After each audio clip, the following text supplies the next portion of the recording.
Do you see the man in the image? He's standing with his arms stretched wide, explaining something. But this isn't just some empty story. Look at the faces of those listening.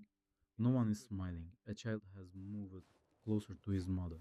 The man on the left is fully focused. This isn't a tale told to pass the evening. He's telling something that happened to him, as if to say, I did this, don't you do it. This is a warning. What do you think people talked about during an ordinary fireside conversation in the Ice Age? Before the sun had fully risen behind the glaciers, that cold, the kind that seeps deep into your bones. When the man opened his eyes, the first thing he did was look at the fire someone had fed it during the night. That was a sacred duty. He lightly nudged the person beside him. A brief glance, no words. None were needed. What they had seen the day before was still on both their minds. A little beyond the cave, in the snow, there had been a massive footprint. Not a normal bear track, longer, narrower, the distance between steps too wide. That track belonged to Artudus simus, the short-faced bear, the largest land predator of North America. When it stood up, 3 to 4 meters tall, around 800 to 1000 kilos. But what made it truly dangerous wasn't just its size. With its long legs, it was believed to reach speeds close to 60 kilometers per hour. Run, meaningless. Everyone who lived on those lands knew one thing. Tracks don't lie. Both men grabbed their spears. They checked the stone tips, tightened the leather bindings. One of the women asked with her eyes, Are you going far? The man simply nodded. When they stepped outside, the wind cut sharply. The snow was firm. It didn't make much noise when walked on. That was a good thing. Nature itself is a warning system. Birds suddenly going silent, the buzzing of insects stopping, the whole forest holding its breath. These were signs of an approaching predator, a leopard or a short-faced bear. That's why our ancestors spoke little, stepped carefully, and tried to keep even their children as quiet as possible. To humans, a one-ton predator, cold air, a hungry animal. This cannot be a story of heroism. This is a math problem. They moved into the forest. The trees were bare, branches frozen. A crow called in the distance, then fell silent. The man stopped suddenly, raised his hand. His companion stopped too. Something had changed. The forest had gone quiet. Sometimes nature senses danger before you do. There were fresh tracks in the snow. New. The edges still sharp. Humanity didn't advance because of one great battle. It advanced because of thousands of correct retreats. What was told that night by the fire was not a victory. It was a boundary. Don't go there. Don't hunt alone. Take tracks seriously. There was no writing, no maps.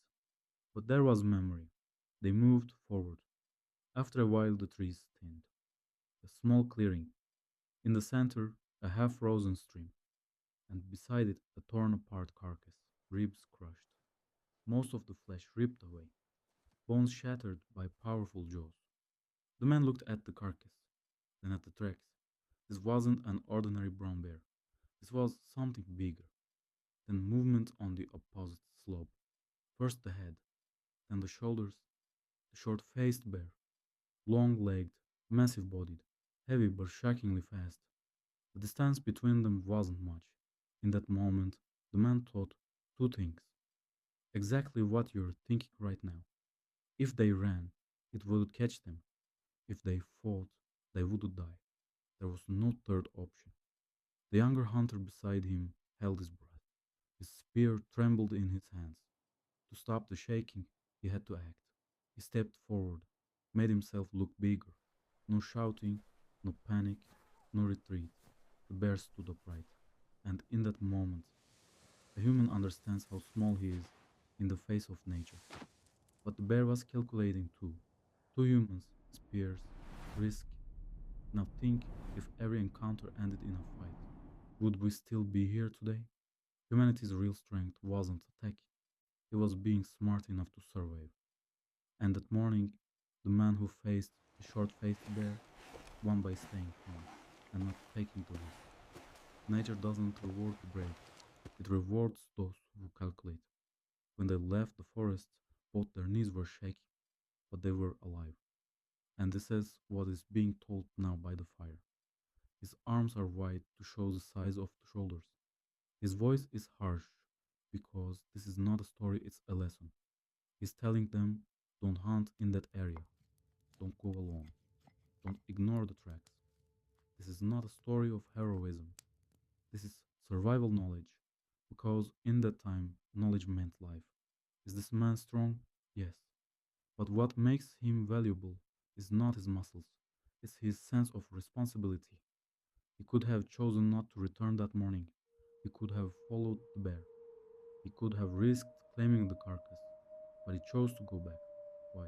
Because sometimes the greatest courage is choosing not to fight. Look at his face in the firelight.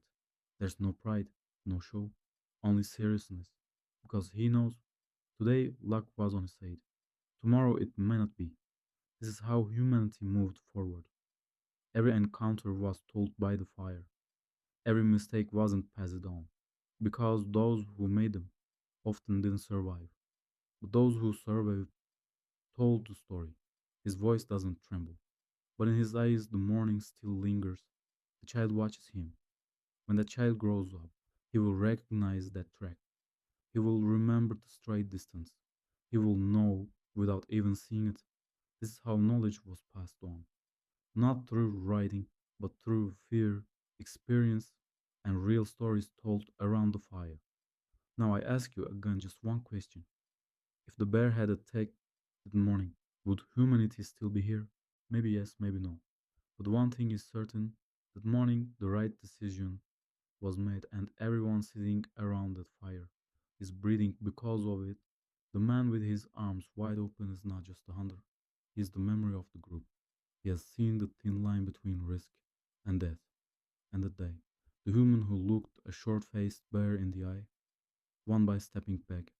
Sometimes victory is survival.